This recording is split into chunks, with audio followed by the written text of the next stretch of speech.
What if the one place you believed was safest was in fact the very heart of the trap? For the Allied High Command in the spring of 1940, the dense, hilly forests of the Ardennes represented just such a sanctuary, a natural fortress deemed impassable to a modern mechanized army. This single, fatal miscalculation would become the linchpin of disaster, for it was precisely through this rugged terrain that the German Wehrmacht planned to deliver a death blow. Between the 12th and the 15th of May 1940, the Battle of Sedan would unfold not merely as a military engagement, but as the catastrophic validation of a revolutionary German strategy, an operational plan codenamed Fall Gelb, or Case Yellow. The objective was audacious and brilliant in its simplicity. German Army Group A would pour across the Meuse River, seize the French town of Sedan, and then pivot, driving relentlessly westwards towards the Channel coast. This maneuver was designed to act as a great swinging. What if the one place you believed was safest was in fact the very heart of the trap? For the Allied High Command in the spring of 1940, the dense, hilly forests of the Ardennes represented just such a sanctuary, a natural fortress deemed impassable to a modern mechanized army. This single, fatal miscalculation would become the linchpin of disaster, for it was precisely through this rugged terrain that the German Wehrmacht planned to deliver a death blow. Between the 12th and the 15th of May 1940, the Battle of Sedan would unfold not merely as a military engagement, but as the catastrophic validation of a revolutionary German strategy, an operational plan codenamed Fall Gelb, or Case Yellow. The objective was audacious and brilliant in its simplicity. German Army Group A would pour across the Meuse River, seize the French town of Sedan, and then pivot, driving relentlessly westwards towards the Channel coast. This maneuver was designed to act as a great swinging scythe, cutting off and trapping the elite Allied forces that, according to their own dial plan, were at that very moment advancing eastward into Belgium to meet an anticipated German thrust on a more traditional front. The radical concept of unleashing armored forces through the supposedly impenetrable Ardennes was the intellectual progeny of two visionary German officers, Army Group A's Chief of Staff Erich von Manstein and the pioneering tank commander Heinz Guderian. It fell to Panzer Group Kleist to execute this daring gambit, and within that formation, Guderian himself would command the tip of the spear, the formidable 19th Army Corps. For the Western Campaign, this corps had been meticulously reorganized into a powerful instrument of mechanized warfare, comprising three elite panzer divisions, the 1st, the 2nd, and the 10th, bolstered by the formidable infantry regiment Grossdeutschland. This combined arms force was the sharpened edge of the German sickle cut, a strategic masterpiece of encirclement that relied on speed, surprise, and overwhelming local superiority at the decisive point of attack. The entire plan hinged on the ability of this armored phalanx to burst through the Ardennes and cross the Meuse before the Allies could react to the true nature of the threat. In stark contrast to the coiled steel of the German offensive, the French defenses at Sedan were characterized by neglect and a dangerous sense of complacency. For years, French military doctrine had been anchored to the belief that no significant German attack could possibly materialize from the Sedan sector. This conviction stemmed from the terrain of the Ardennes and the presence of the Meuse River, which together were considered obstacles enough. Consequently, the sector was entrusted to Brigadier General Henri Lafontaine's French 55th Infantry Division, a unit designated as a Category B division, implying it was composed of older reservists with less training and inferior equipment compared to frontline active divisions.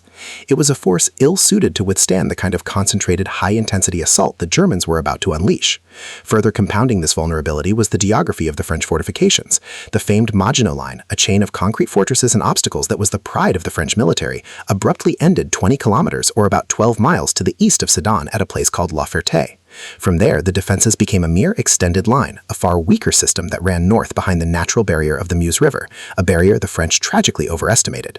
The German war machine began to move on the 10th of May 1940. In the early hours, Guderian's 19th Panzer Corps surged across the border into Luxembourg, meeting little resistance. By 10 that morning, the leading German units had already breached the next border, advancing deep into Belgian territory. The speed of the advance was breathtaking. By the evening of the 12th of May, Guderian's panzers had reached the outskirts of the town of Sedan itself. Faced with the sudden and shocking arrival of a massive German armored force, the French defenders had no choice but to retreat across the River Meuse, hastily blowing the bridges behind them in a desperate attempt to stall the German momentum. In doing so, they ceded the town of Sedan to the invaders, who captured it without a fight. The Germans now held the east bank of the river, having shattered the initial French defenses around the town, and stood poised to launch their critical assault across the water barrier that was the last major obstacle between them and the open country of France. The decisive moment arrived on the afternoon of the 13th of May 1940. Under a sky darkened by the wings of the German Luftwaffe, columns of German infantrymen began their perilous crossing of the Meuse River in small assault boats.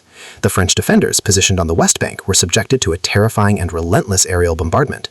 While German fighters swarmed the skies to fend off any French aircraft that dared to intervene, waves of Stuka dive bombers descended upon the French positions. The bombing itself was not particularly accurate, but its psychological impact was devastating.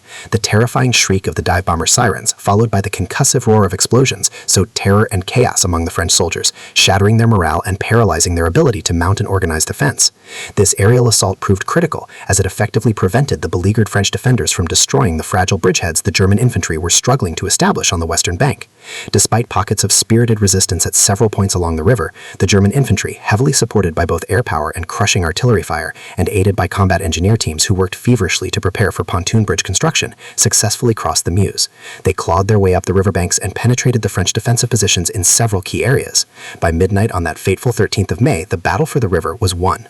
Elements of the 1st, 2nd, and 10th Panzer Divisions had firmly negotiated the Meuse, and a steady stream of armored vehicles and supply trucks was beginning to rumble across newly constructed bridges, consolidating the German hold on the west bank.